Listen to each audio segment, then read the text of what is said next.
The Valdren Grand Fleet emerged from hyperspace like a swarm of metal locusts. 500 warships materialized in perfect formation above the human colony of New Havana. Each vessel was massive, built to inspire terror in anyone who saw them. Their hulls were dark as the void between stars, covered in sharp angles and threatening spikes that served no purpose except to look dangerous. Supreme Marshal Crever stood on the bridge of his flagship, the Time's Eternal Dominance *. He was tall, even for a Valdren, with gray skin and 4 eyes that could see in multiple spectrums. His uniform was covered in medals from 300 conquered worlds. He had done this ceremony 1,000 times before, and it always ended the same way. The enemy would see his fleet, understand they had no chance, and surrender within hours. "Begin the intimidation protocol," Crever commanded. The Valdren fleet shifted into their ancient formation. The ships arranged themselves into a perfect sphere around the human colony world. It was a formation that took years to master, passed down through 3,000 years of Valdren military tradition. Every culture in the galaxy recognized this formation. It meant total encirclement. It meant there was no escape. Then the sound began. From every Valdren ship, speakers broadcast a carefully crafted symphony of terror. The death screams of the last 100 species the Valdren had conquered played in overlapping waves. Clicks, howls, sonic wails, and psychic shrieks all blended together. Valdren scientists had spent centuries perfecting this audio weapon. It was designed to trigger fear responses in virtually every known form of life. The holographic displays came next. Massive projections appeared in space around the fleet. They showed planets burning, cities collapsing, populations fleeing in panic. These were not simulations. These were recordings of actual Valdren victories. The Empire wanted everyone to know that these images were real, that this destruction had happened, and that it would happen again to anyone who resisted. The Valdren warships themselves began to pulse with bioluminescent patterns. Their hulls flickered with colors that had evolved over millions of years on the Valdren homeworld. Deep reds and sickly yellows that warned prey animals of danger. Patterns that said, "Predator," in a language older than words. Even species that had never seen a Valdren before felt their instincts scream warnings when they saw these displays. Crever watched the human colony on his sensors. He expected to see panic. Evacuation ships launching. Defense stations powering up in desperation. Communications channels flooding with pleas for mercy. This was the moment he enjoyed most. The moment when a species realized they were outmatched and their civilization hung by a thread. The sensor officer checked his displays and frowned. "Marshal, the human defense fleet is. They are not moving." "Not moving?" Crever leaned forward. "Explain." "They have 50 ships in orbit. They formed a standard defensive line. But they are not running. They are not even fortifying their positions. They are just waiting." Crever felt a moment of confusion but pushed it aside. Perhaps these humans were brave. Some species tried to show courage, even when terrified. It did not matter. Courage would not save them from 500 Valdren warships. "Send the ultimatum," he ordered. The communication officer transmitted the message that had been translated into human language. It was the same message the Valdren sent to every species. Surrender immediately and completely. Disarm all vessels. Prepare for occupation. Resistance would result in total planetary destruction. The humans had 1 hour to comply. Crever waited. He expected a response filled with fear. Perhaps an attempt to negotiate. Maybe a plea for more time. Maybe a desperate offer of tribute. Instead, something strange came through the communication channel. It took Crever a moment to identify the sound. It was laughter. Human laughter. Not nervous laughter. Not the laughter of hysteria. It was genuine amusement. The communication officer looked confused. "Marshal, we are receiving multiple transmissions from the human fleet. They appear to be laughing at us. Laughing? Crever could not believe what he was hearing. They must not understand the situation. Send the ultimatum again. Include the footage of the destruction of the Kelrath home world. The message was sent again with additional images of planetary bombardment. The Kelrath had resisted 2 decades ago. Their world was now a dead rock, orbiting a distant star. The images showed cities melting under plasma fire, oceans boiling away. The Kelrath had numbered 15 billion. Now, there were none. The human response came quickly, a voice speaking in a calm, almost cheerful tone. This is Admiral Sarah Chen of the United Human Space Fleet. We received your message and your, light show. We appreciate the effort, but we are going to have to decline your surrender demand. Also, did you guys seriously just play scary sounds at us? That is adorable. Another human voice cut in, coming from a different ship. Admiral, I think they are trying to frighten us with their ship formations. Look at them. They are arranged in a perfect sphere.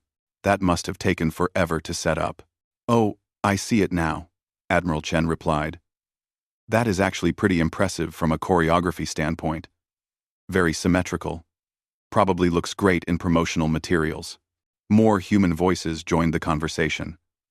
They were speaking on open channels that the entire Valdren fleet could hear. The humans were discussing the Valdren intimidation display like they were critics reviewing entertainment. The hologram quality could be better. Is that supposed to be a city burning? It looks like a video game from the early 21st century. And those flashing lights on their hulls? Are those supposed to be threatening? They look like a disco party. Did anyone else think the death screams were a bit much? Like, we get it. You are scary. You do not need to pile on. Crever felt his 4 eyes widening in disbelief. He looked at his officers. They looked back at him with equal confusion. In 3,000 years of Valdren expansion, no species had ever responded like this. No one had ever mocked the intimidation protocol. What are they doing? The tactical officer whispered. Crever did not have an answer. He only knew that something had gone very, very wrong. Admiral Sarah Chen sat in the command chair of the UHSF Times. Indomitable asterisk. Trying very hard not to laugh too loudly. Around her, the bridge crew was failing at the same task. Lieutenant Morrison, at the sensor station, had tears running down his face from suppressed laughter. Even Commander Okoye, normally the most serious officer on the ship, had her hand over her mouth. They are still doing it. Morrison gasped between giggles. The ships are still flashing. How long do you think they practiced that routine? Chen composed herself and opened a fleet-wide channel. All ships, maintain formation. I know this is entertaining, but we need to take this seriously. They do have 500 warships. Acknowledged, Admiral. Came the response from Captain Rodriguez of the Destroyer Times. Defiant asterisk. But I have to say, this is the least scary invasion I have ever seen. And I once watched a horror movie where the monster was a haunted refrigerator. The communication officer, Ensign Park, looked up from his station.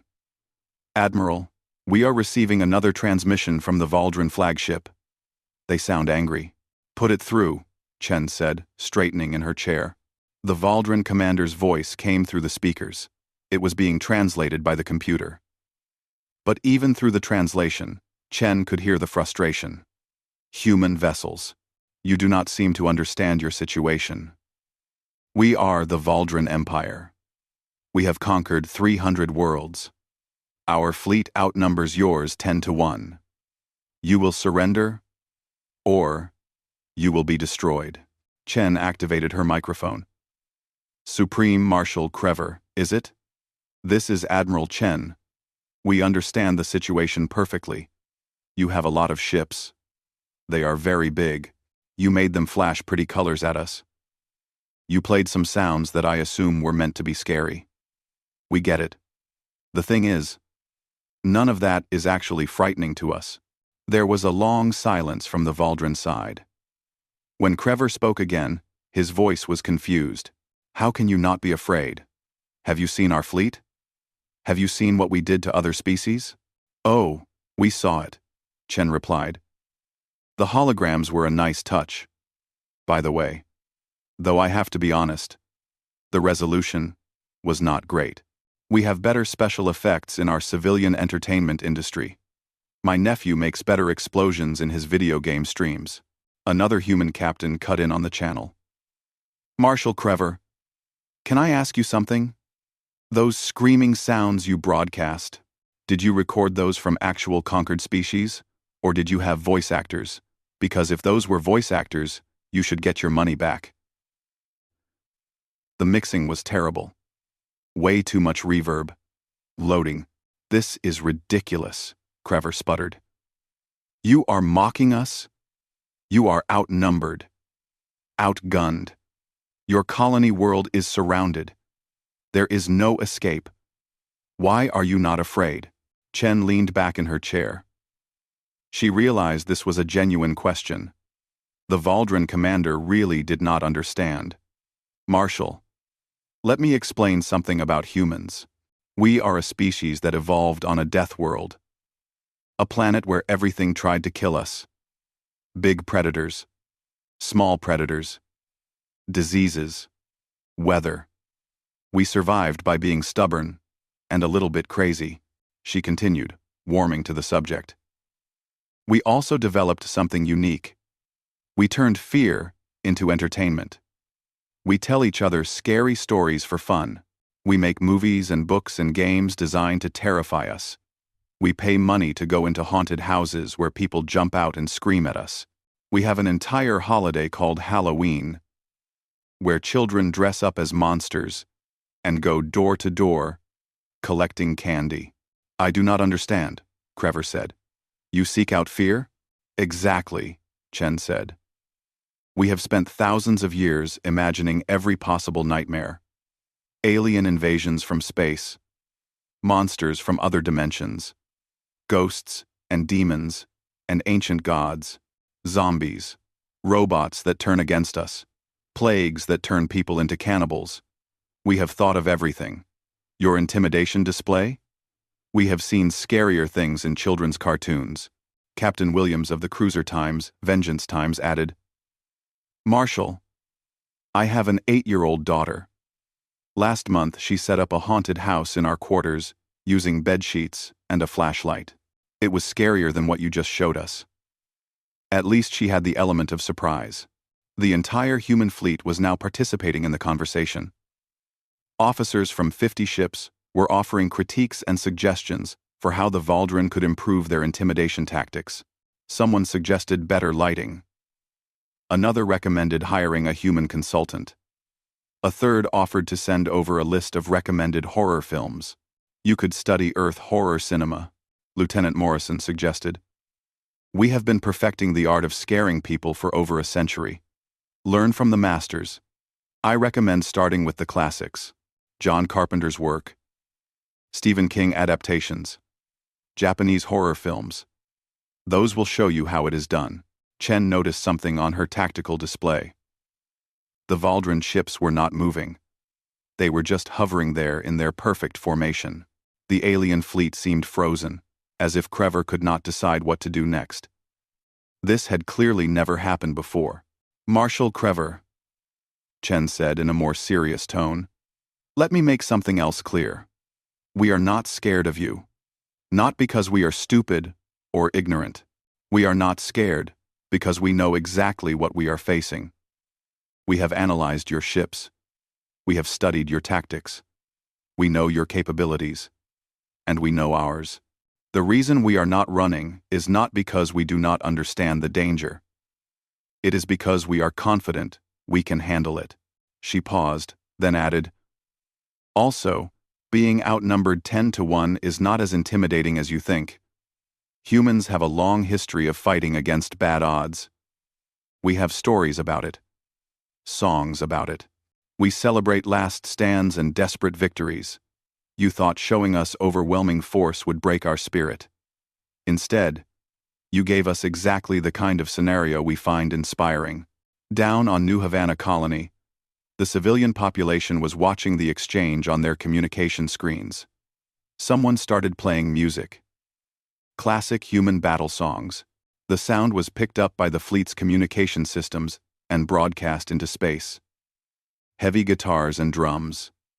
Songs about defiance and fighting back against impossible odds. The Valdran fleet remained motionless, still arranged in their perfect sphere. Chen imagined Krever on his bridge, trying to understand how his ancient protocols had not just failed, but had made the situation worse. She almost felt sorry for him. Almost. So, Chen said cheerfully, do you want to continue with this invasion attempt, or would you like some time to think about it? We are happy to wait. This is the most fun we have had in months. Supreme Marshal Krever stood in his war room, surrounded by his senior officers. Every one of them looked confused. The cultural analysis officer, Scholar Venix, was frantically scrolling through data on a holographic display. She had been studying human civilization for the past hour, and what she found made no sense.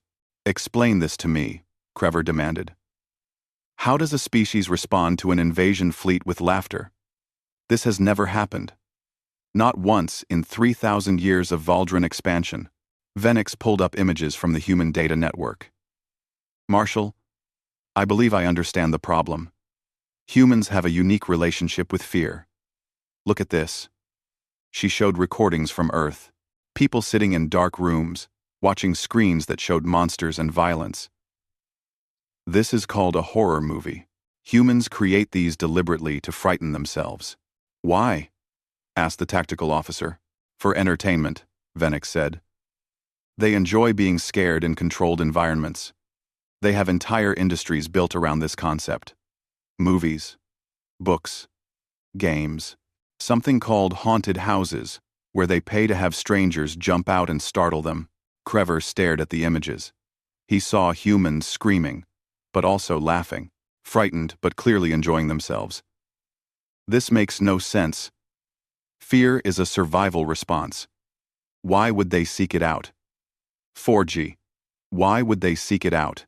I do not fully understand either, Venix admitted. But there is more. Look at their fictional content.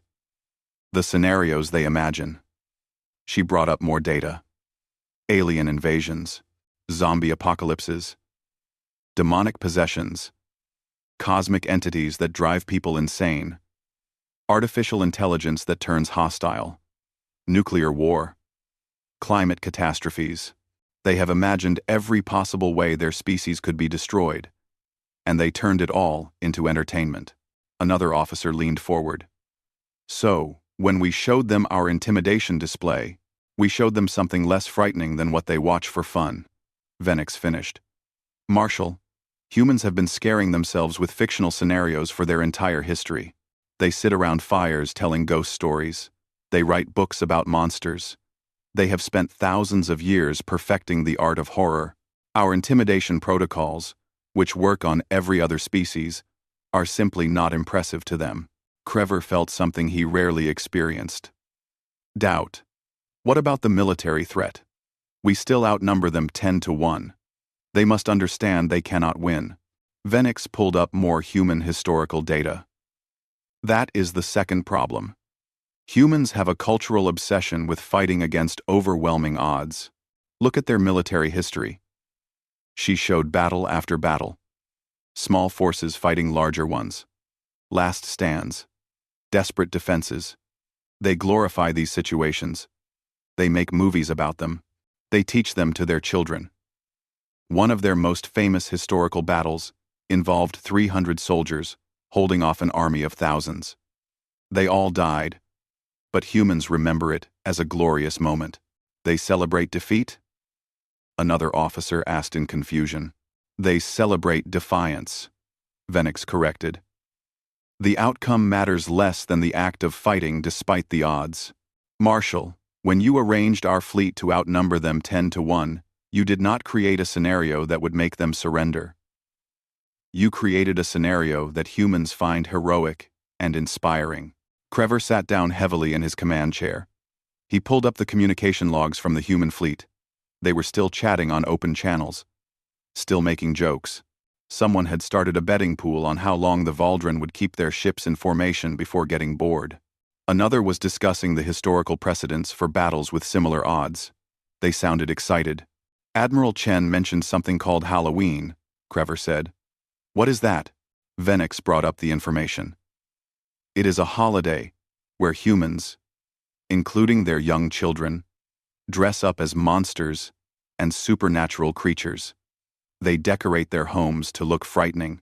Parents take their children door to door collecting candy. It is one of their most popular celebrations. They dress their children as monsters, Crever said slowly. For fun. Yes, Marshal. Crever looked at his officers. 3 of them had been with him for decades. They had conquered worlds together. They had seen species flee in terror. They had watched civilizations surrender without firing a shot. None of them knew what to do now. Scholar Venix, Crever said. In your analysis of human culture, have you found anything that frightens them? Anything at all? Venix was quiet for a moment. They fear some things. Death of loved ones. Disease. Loneliness. Betrayal. The same things most sentient species fear. But military threats? Displays of force? She brought up more data.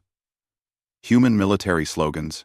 Phrases like, death before dishonor, and never surrender, and come and take them. Humans had hundreds of sayings about refusing to back down, about fighting to the last, about choosing death over submission. There is something else, Venix said carefully. Humans have a concept they call spite. It means doing something difficult or dangerous, primarily to prove someone else wrong, to show that you cannot be controlled or intimidated. I believe our intimidation display may have activated this response in them. Spite, Crever repeated the word. They are risking their lives out of spite? Not exactly. It is more complicated. But yes, partially. They seem to take pleasure in defying expectations, in refusing to do what they are told when they believe the demand is unjust. From his tactical display, Crever could see the human fleet. Still in formation. Not running. Not hiding. Just waiting to see what the Valdrin would do. And making jokes while they waited. He pulled up the communication channels again. The humans were now debating whether the Valdrin ship formation was based on sacred geometry or just looked that way by accident. Crever made a decision. He opened a direct channel to Admiral Chen.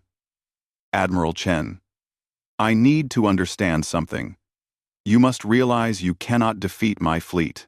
Even if you damage some of my ships, we will overwhelm you with numbers. Your colony will be destroyed. Why are you not afraid? There was a pause. When Chen responded, her voice had lost some of its humor. She sounded more serious now. Marshal Crever, I will be honest with you. We are not stupid. We know the odds. We know what you are capable of. But here is what you do not understand about humans. We do not base our decisions purely on survival probability. We have principles, values, things we consider worth fighting for even if we might lose. She continued. You came to our colony and demanded we surrender. You tried to scare us into submission. That is not going to work. Not because we are not capable of fear, but because we would rather fight and die free than live as your subjects. That is not bravery or foolishness. It is just who we are as a species. Crever listened. For the first time since arriving at New Havana, he began to understand that he had made a serious miscalculation. These humans were not going to surrender. They were going to fight, and they seemed to believe they could win. Admiral, Crever said slowly, what if you are wrong? What if you cannot defeat us? Chen's response came quickly. Then, we will make it so expensive for you that you will regret ever coming here. Every ship you lose, every soldier killed, will be a message to the rest of your empire that humans do not surrender. That invading human space costs more than it is worth. Even if you win this battle, Marshal, you are going to lose something valuable here today. Your reputation, your aura of invincibility. Because win or lose, Everyone in the galaxy is going to know that we laughed at you before we fought you." The standoff continued for another hour.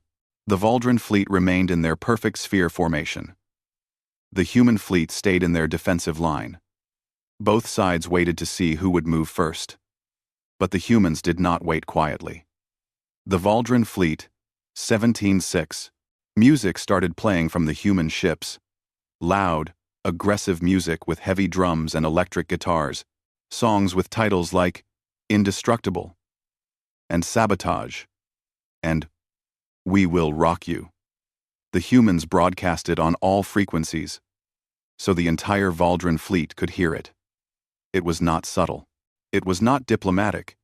It was humans being deliberately provocative. "What is that noise?" Krever demanded. "I believe it is called rock music," Scholar Venix said.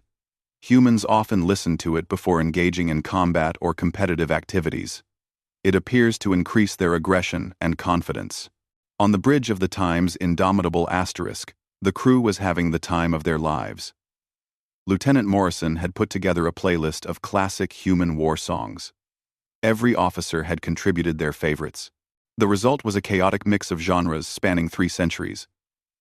But it all had one thing in common. It was loud, defiant, and completely unsuited for serious military operations. "Should we really be doing this?" Commander Okoye asked, though she was smiling as she said it. Admiral Chen shrugged. "If we are going to fight against impossible odds, we might as well enjoy ourselves. Plus, I think it is making them nervous." She was right. On the Valdren flagship, the alien officers were becoming increasingly agitated. The humans were not behaving like any enemy they had ever faced. There was no fear, no desperate attempts at negotiation, no last-minute evacuation efforts, just music and occasional jokes over the communication channels. "Admiral," Ensign Park said from the communication station, "the destroyer Times, Sassafras Times, is requesting permission to do something. Captain Lee says it is, and I quote, 'probably a bad idea, but definitely funny.'" Chen raised an eyebrow. "Put me through to the Times, Sassafras asterisk." Captain Lee's voice came through. He sounded far too cheerful for someone facing a massive enemy fleet. "Admiral, I would like permission to buzz the Valdren formation. Just a quick flyby. Really get their attention." "Captain, that is indeed a bad idea," Chen said. "But you know what? Permission granted. Keep your shields up, and be ready to run if they start shooting." "Understood, Admiral. This is going to be great." The Times Sassafras Times broke formation. It was a small destroyer, barely 200 meters long. Compared to the massive Valdren battlecruisers, it looked like a toy, but it accelerated rapidly, racing directly toward the Valdren fleet at a speed that made the censor's officers on both sides scramble. "What are they doing?" Krever shouted. "Are they attacking?" "Unknown, Marshal," the tactical officer replied. "One ship is approaching at high speed. No weapons charged. I do not understand their intent." The Times Sassafras Times flew straight at the Valdren formation. Then, at the last moment, spun in a tight turn and raced along the outer edge of the sphere. It came within 100 meters of several Valdren battlecruisers. Close enough that the Valdren point defense systems almost activated automatically. Then, it broadcast a message. "Come at me, bro." The human ship immediately dodged away, weaving between Valdren vessels like it was dancing. It performed a barrel roll for no tactical reason whatsoever, then boosted back to the human fleet formation. The whole maneuver took less than 30 seconds. Krever stared at his tactical display in complete confusion. "What was that? Was that an attack?"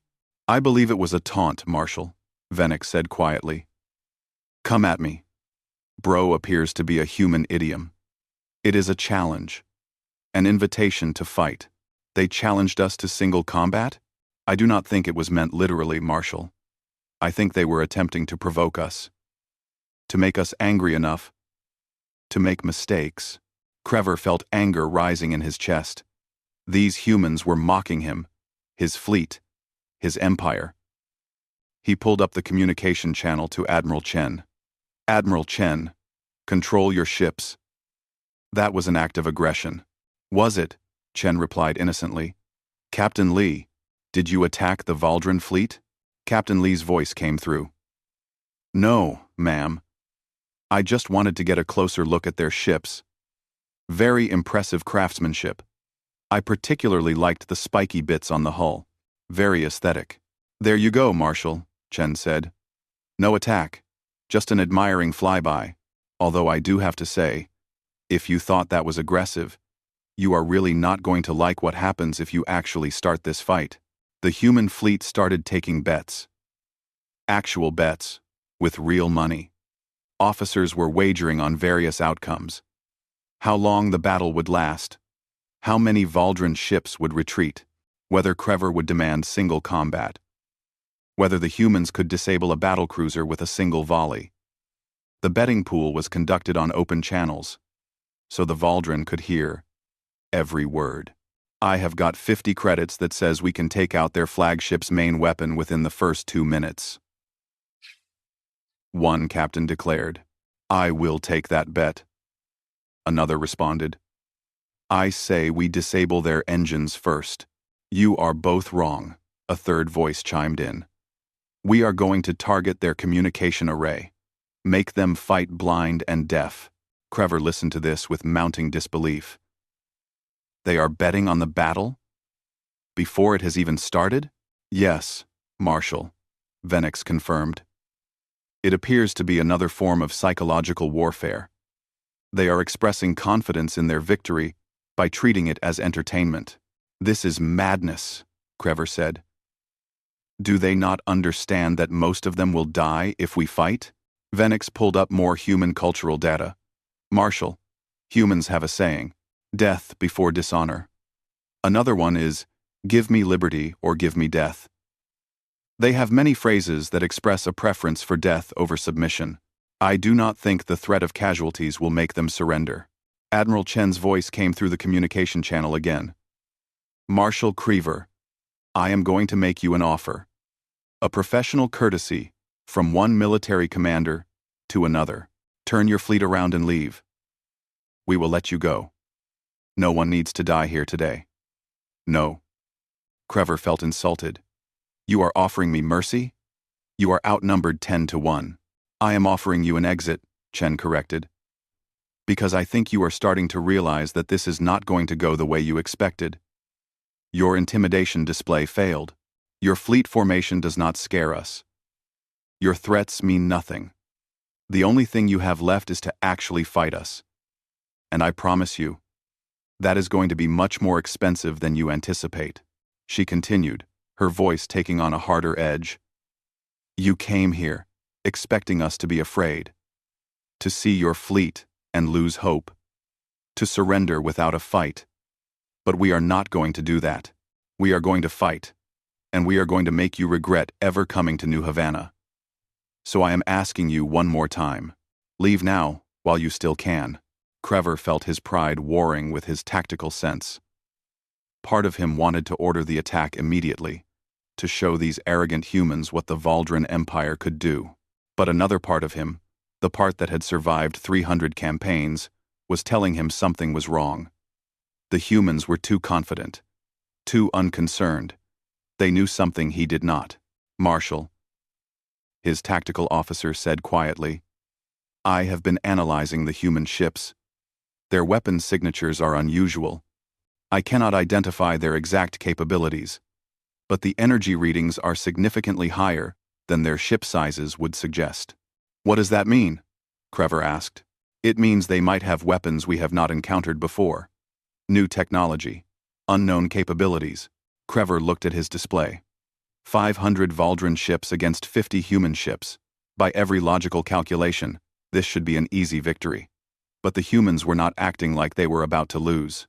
They were acting like they had already won, and were just waiting for the Valdrin to realize it. Marshal, Venix said softly, perhaps we should consider Admiral Chen's offer. We could withdraw and request more information about human capabilities before engaging. Withdraw? Krever said. The Valdrin Empire does not withdraw. The Valdrin Empire does not lose either, Venix countered.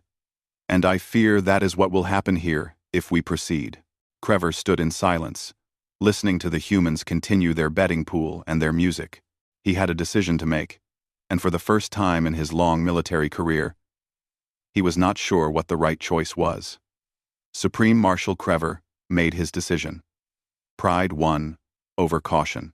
He could not return to the Valdrin homeworld and report that he had been frightened away by a smaller force that made jokes at him. The Empire would see it as weakness. His 3,000 years of military tradition demanded that he attack. All ships, Crever commanded. Attack formation. Prepare to engage the human fleet. Show them what happens when species refuse the mercy of the Valdrin Empire. The Valdrin fleet broke from their sphere formation and surged forward. 500 warships, engines burning bright, weapons charging.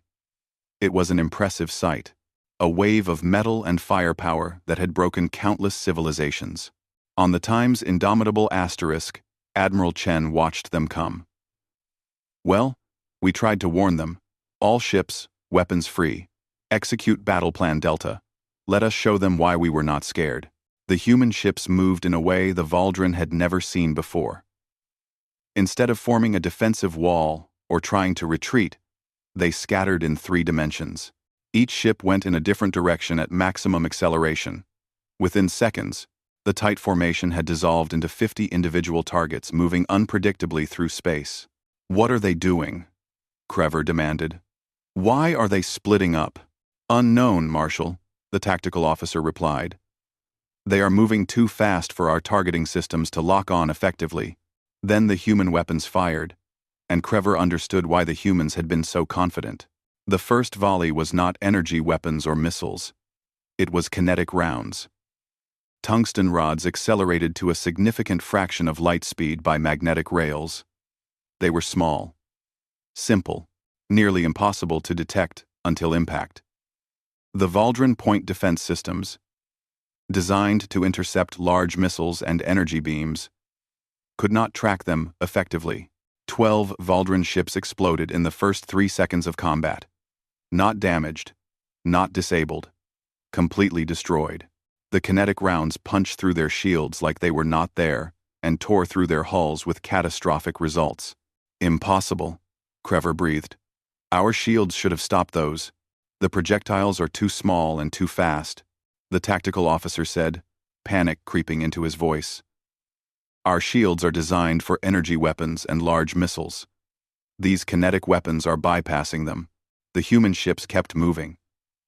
They did not stay still long enough for the Valdrin to target them effectively. They used the debris from destroyed Valdrin ships as cover. They fired from unexpected angles. It was 3-dimensional warfare at a level the Valdrin had never encountered. Then the missiles came. But these were not normal missiles. They split apart as they approached the Valdrin fleet. Each missile became 20 smaller missiles. Those smaller missiles had their own guidance systems, their own tiny engines. They swarmed around Valdrin point defenses, overwhelming them with sheer numbers. For every one the Valdrin destroyed, 3 more got through. Marshal, we are taking heavy casualties, the tactical officer reported. 40 ships destroyed, 70 more damaged. We have been engaged for only 5 minutes. Crever could not believe what he was seeing on his tactical display. Red markers showing destroyed ships, yellow markers showing damaged ones. His perfect fleet was being torn apart by a force 1/10 its size.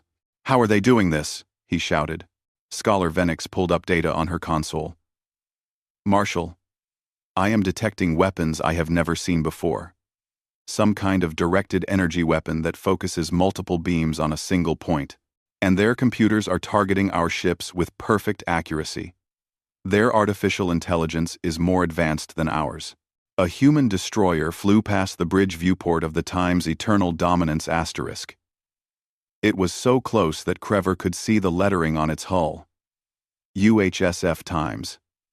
Defiant asterisk. The small ship fired a burst from its railguns as it passed.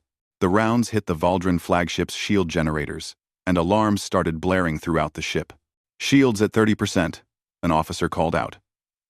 That destroyer damaged our primary shield generators with a single pass. Captain Rodriguez's voice came through the communication channel, directed at the Valdrin flagship. That is for trying to scare us with your light show. Thanks for the target practice. The human fleet was not just winning, they were dominating.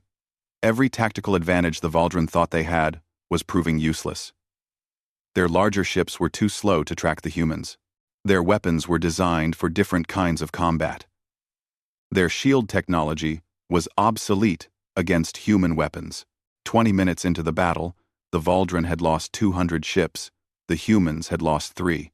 Marshal, we must retreat, Venix urged. We are being slaughtered. The Valdrin do not retreat, Crever said automatically. But his voice lacked conviction. He was watching his fleet die, and there was nothing he could do to stop it. Admiral Chen's voice came through the communication channel. She did not sound happy or triumphant. She sounded tired. Marshal Crever, I am going to offer you one more chance. Order your ships to stand down and withdraw. You have already lost 200 vessels. How many more of your people need to die before you admit this was a mistake? Crever looked at his tactical display. 300 ships remained from his original 500, but they were scattered, disorganized, demoralized. His officers were looking at him with fear in their eyes. They had seen the Valdrin Empire conquer countless worlds.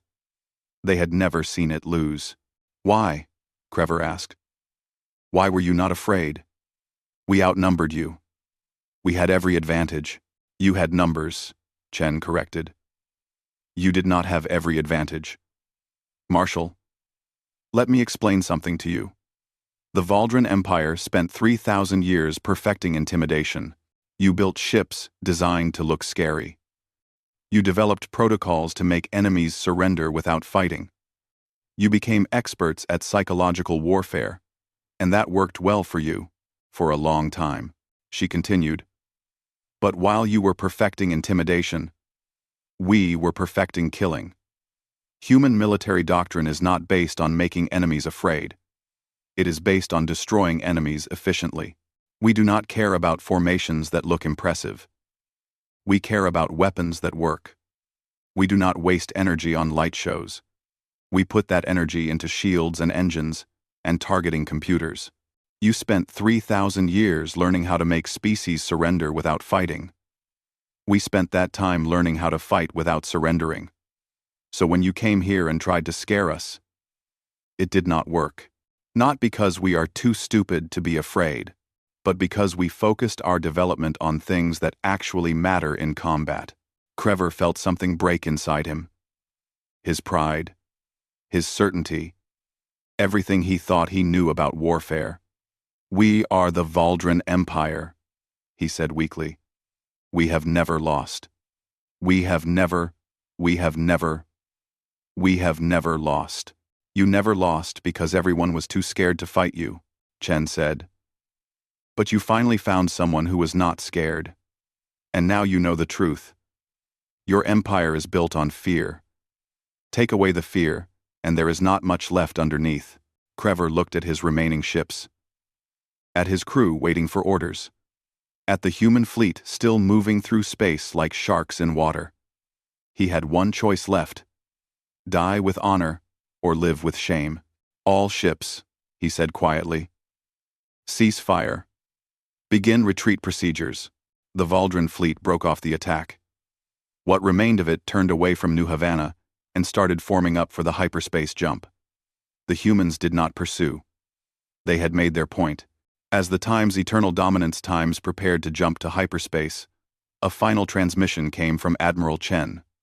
Marshal, I am sending you something. A data package. It contains information on human entertainment, horror movies, books, games. You said you wanted to understand why we were not scared. These will explain it. Maybe they will help you understand us better. Crever downloaded the package without comment. As his ship jumped to hyperspace, leaving the New Havana system behind, he opened the first file. It was a list of human horror films with titles like Alien, The Thing, and Event Horizon. Each one featured scenarios far more terrifying than anything the Valdrin had shown. Humans. Scholar Venix appeared on his command display. Marshal, what will you report to the High Command? Krever was silent for a long moment. Then he began writing his report. It would be the most important document he ever created. A warning to the entire Valdrin Empire about a new species they had encountered. A species that could not be intimidated. A species that turned fear into entertainment and fighting against bad odds into inspiration. He wrote, "Humanity is unlike any species we have encountered. They do not respond to intimidation. They do not surrender. When outnumbered, they have technology we cannot match and a psychology we do not understand. Recommendation: do not attempt to conquer human territory. Do not attempt intimidation protocols. If interaction is necessary, approach with respect. They have seen far more frightening things in their fiction than we could ever present in reality. We are fortunate that they gave us a chance to retreat. Many civilizations would not have been so generous." He added one more line at the end. "Also, avoid scenarios where humans are outnumbered 10 to 1. They appear to find these odds motivating rather than discouraging." On New Havana, the colonists were celebrating. The Valdrin had come to scare them into submission. Instead, the Valdrin had learned a lesson about assuming fear could replace strength, and within hours, the memes started spreading across human space. Images of Valdrin ships with captions like, "When you spend 3,000 years practicing your scary face." But humans invented horror movies. 2000. Admiral Chen sat in her chair on the Times Indomitable Asterisk, watching the last Valdrin ships vanish into hyperspace. All ships, stand down to normal alert status. Someone get maintenance crews working on repairs. And somebody please turn off that music. I have had enough rock and roll for one day. Devinitz. Lieutenant Morrison grinned. "Admiral, you know this is going to become legendary, right? The day humanity laughed at an invasion fleet, and then proved why they should not have been scared in the first place." Chen smiled. "Good. Let it be legendary. Maybe next time someone shows up trying to intimidate us, they will remember what happened here and think twice." Commander Okoye looked thoughtful. "Do you think they will come back?"